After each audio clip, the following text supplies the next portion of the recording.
Yes, reka nongere mbasuhuze ari nako mbaha ikaze mwe mudahema kubana natwe hano kuri Ishene ya Cyezere Family TV mu makuru n'ibiganiro tugenda tugarukaho umunsi ku munsi. Inshuti zacu aho mugiye muherere mu mpande zigiye zitandukanye, mwese mbahaye ikaze. Uyu munsi turi ku itariki 21 z'ukwezi kwa kane umwaka n'uw'ibihumbi 2026.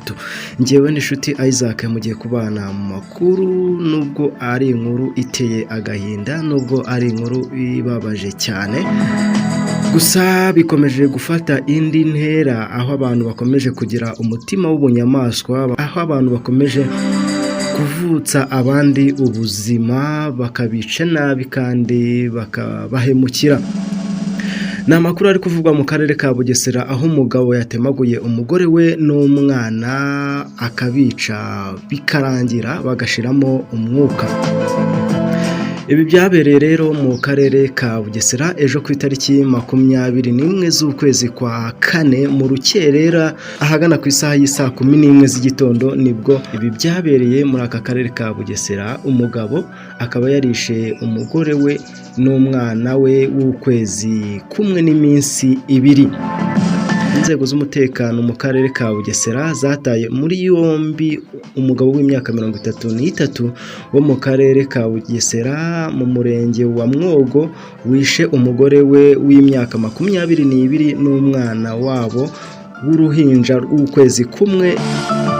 ukwezi kumwe n'iminsi igera kuri 2. Uyu mugabo yabishe abatemesheje umuhoro. Ibi byabaye kuwa 20 Mata 2026 mu mudugudu wa Rukore mu kagari ka Ruganga mu murenge wa Mwogo mu karere ka Bugesera. Umunyamabanga nshingwabikorwa w'uyu murenge wa Mwogo Shenye Innocent yavuze ko uyu mugabo yishe umugore we n'umwana wabo, yabishe mu rukerera rwo kuri uyu wa mbere ahagana saa 11 za mu gitondo. Ni abaturanyi rero babonye uyu mugabo yanze gukingura bakeka ko ashobora kuba yishe umwana we n'umugore. Ati birakekwa ko yabatemye, imirambo yabo yajyanywe kugira ngo ikorerwe isuzumwa.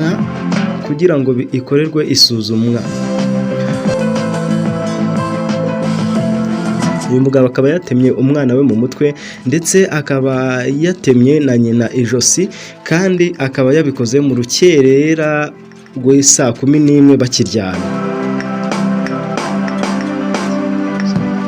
Ibi ni ibibazo bikunze kugaragara rero hirya no hino, aho abantu bakomeje kugenda bica abandi ntacyo bikanga.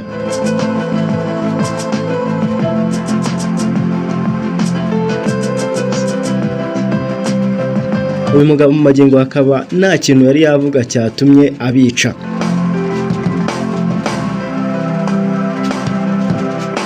Gitifu Mushenyi yavuze ko abaturanyi nabo bavuze ko umuryango nta bibazo byari bisanzwe bafitanye, ku buryo uyu mugabo yari gufata umwanzuro akica umugore we, dore ko yabishe nabi kandi yabikoranye umujinya. Kugeza magingo aya uyu mugabo akaba yajyanywe gufungwa kuri sitasiyo ya RIB ya Nyamata, mu gihe imirambo y'abishwe yajyanywe ku bitaro bya Nyamata kugira ngo ikorerwe isuzumwa.